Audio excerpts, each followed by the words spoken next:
All right. Let's unpack this. We've all heard the buzz, right? The fervent discussions, the undeniable emotional impact of Colleen Hoover's work. Specifically today, we're diving deep into two books that have really resonated with millions. It Ends With Us and its powerful sequel, It Starts With Us. For this deep dive, we've really gone through everything, summaries, analyses, reviews, to kind of distill the essential understanding, give you the fastest route to truly grasping these powerful narratives. Our mission isn't just to recap the plot, it's to go beyond the popular conversation and truly understand the core stories, the character journeys, and the profound, sometimes pretty uncomfortable messages these stories convey. These books, as we'll definitely explore, offer a unique kind of raw look at complex relationships, personal growth, and the incredibly difficult choices people face when love and pain get tangled up. Exactly. And what's truly insightful, I think, is how Hoover doesn't just show the what of these challenging relationships. She bravely dives into the why. The agonizing internal conflict faced by characters like Lily. Together, these two books, they paint a complete picture, a really challenging journey moving from intense conflict and profound struggle in the first book to a powerful, actually quite hopeful path of healing and self-discovery in the second. The full arc that truly explores the human condition makes it a particularly compelling study in resilience. Absolutely. So let's jump straight into the emotional core of It Ends With Us. For many people, Lily Bloom's initial romance with Ryle Kincaid feels, well, almost too perfect, doesn't it? She's just moved to Boston, launched her own floral business, which is such a symbol, right? New beginnings, cultivating beauty. And then she meets Ryle, this charismatic neurosurgeon. Their connection is instant, passionate. The relationship just takes off super fast. Right. And it's that initial, almost idealized intensity that, as reviews often highlight, really magnifies the devastating impact when Ryle's darker side inevitably emerges. Yeah. It's not just a simple love story. Right. It's a very carefully constructed setup. Yeah. It forces us, the readers, to question the very foundations of, romantic idealization. Totally. Yes, and Hoover doesn't shy away from depicting the insidious nature of the cycle of abuse. It's not just the bursts of violence. Right. It's the periods after the intense remorse, the gaslighting, the heartfelt apologies, and that deep love that sort of keeps Lily trapped. This emotional whiplash, as many readers and analyses point out, makes it incredibly difficult for her to break free.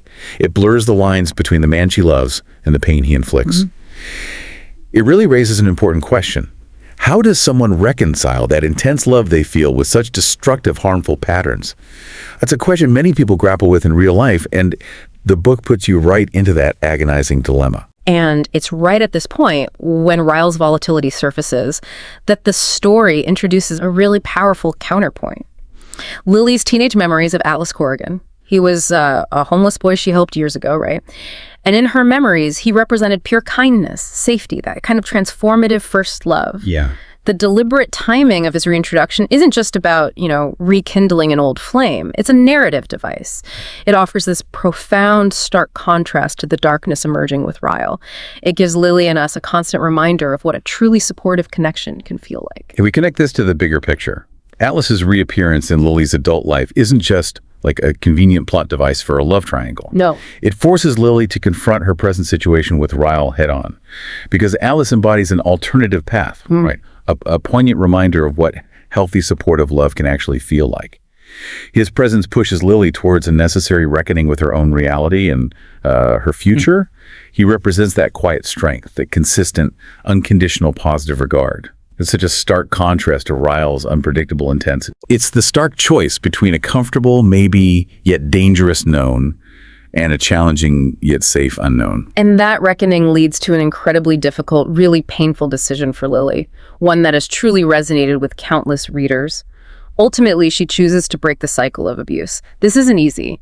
She makes this choice for independence, for herself and her unborn child, despite the fact that, as the book clearly shows, she still loves Ryle. Oh, that's key. It's that raw, honest portrayal of a decision made from self-preservation, protecting the innocent, even when love is still there, that delivers the emotional punch.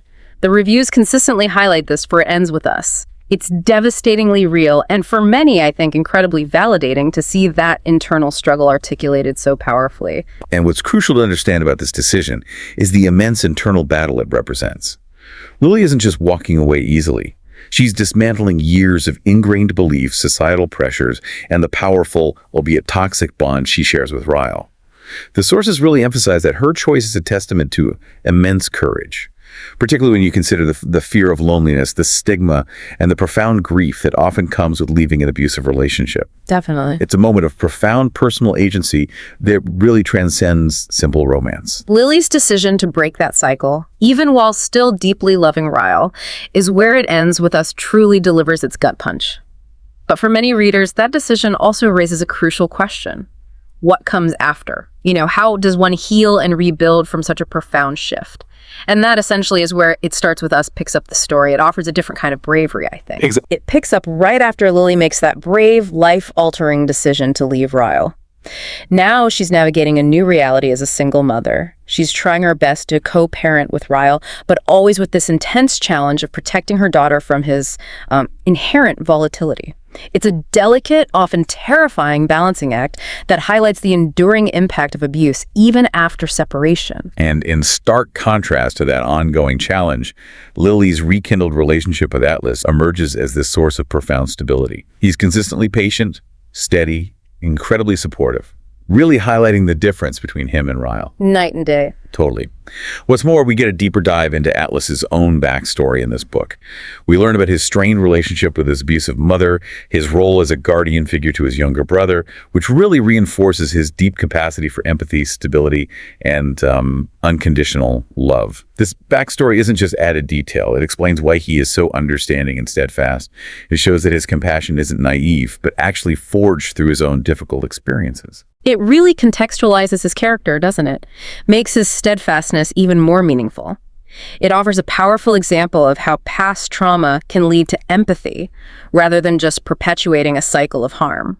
So with all that in mind, the sequel really shifts its narrative focus. It does. It's less about that intense, immediate conflict like the first book, and much more about the painstaking, deliberate process of healing, second chances, and the often challenging work of building healthy love. It's a different kind of journey, focused on the aftermath and the path forward. Exactly. While Ryle still struggles with his control and anger, those patterns don't just disappear overnight, which is a very realistic portrayal. Very true. Lily's personal growth in It Starts With Us is incredibly evident. We see her actively setting firm boundaries, not just emotionally, but practically. She prioritizes her daughter's safety and her own peace above all else. She often navigates Ryle's outbursts with this newfound strength and clarity. This isn't just an abstract concept. It perfectly illustrates the theme of resilience and healthy boundary setting in action.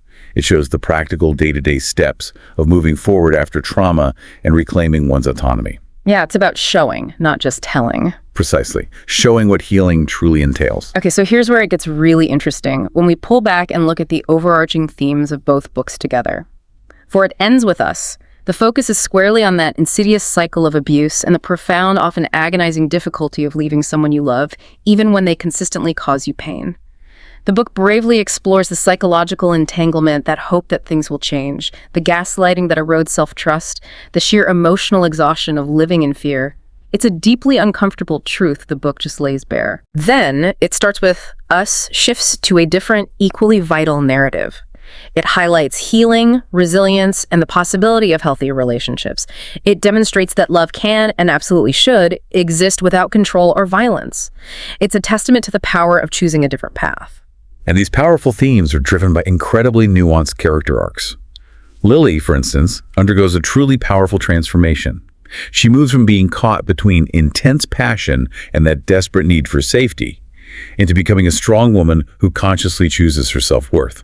Not just for herself, but for her child. You really see it. You do. We see her internal monologues, her moments of doubt, but ultimately her unwavering resolve.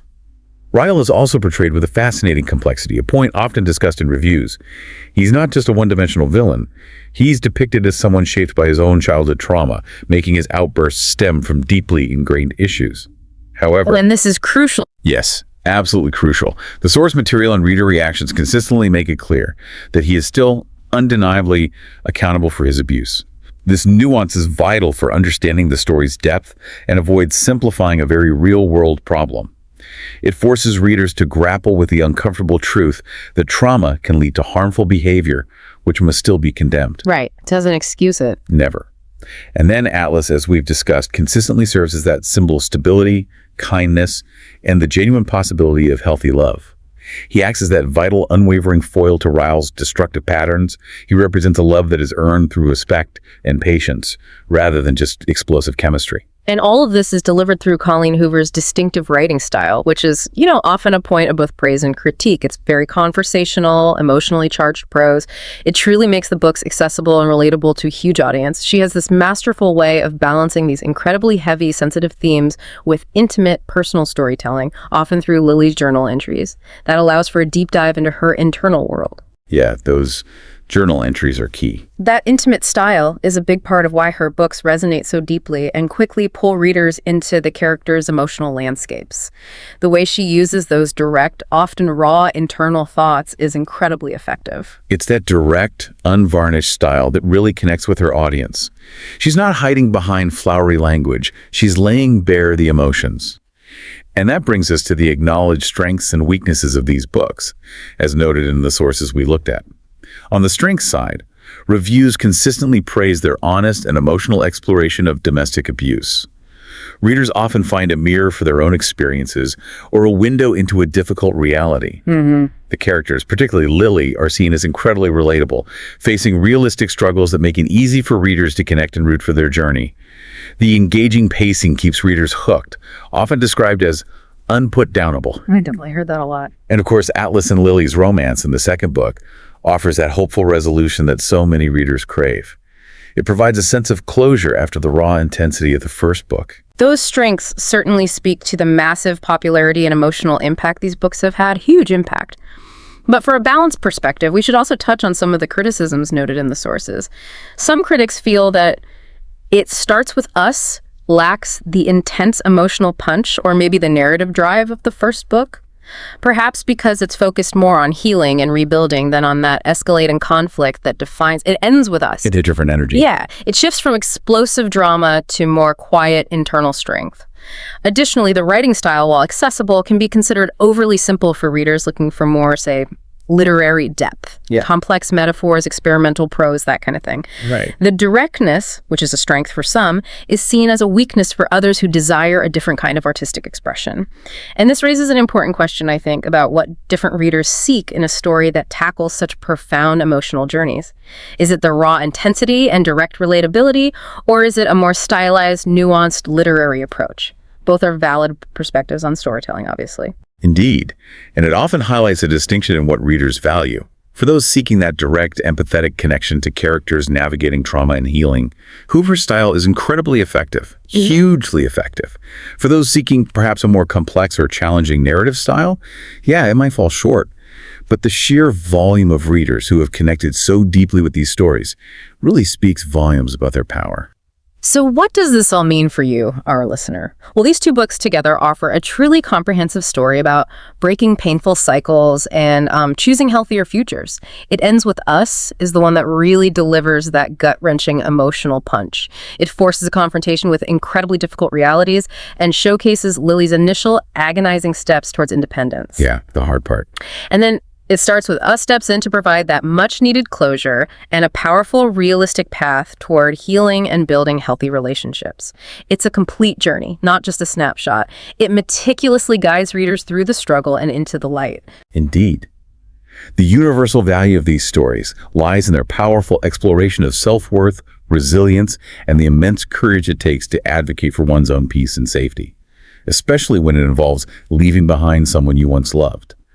They're really a testament to the strength of the human spirit, to not only survive, but to truly thrive beyond traumatic experiences. They emphasize that healthy love should never come at the cost of personal safety or dignity.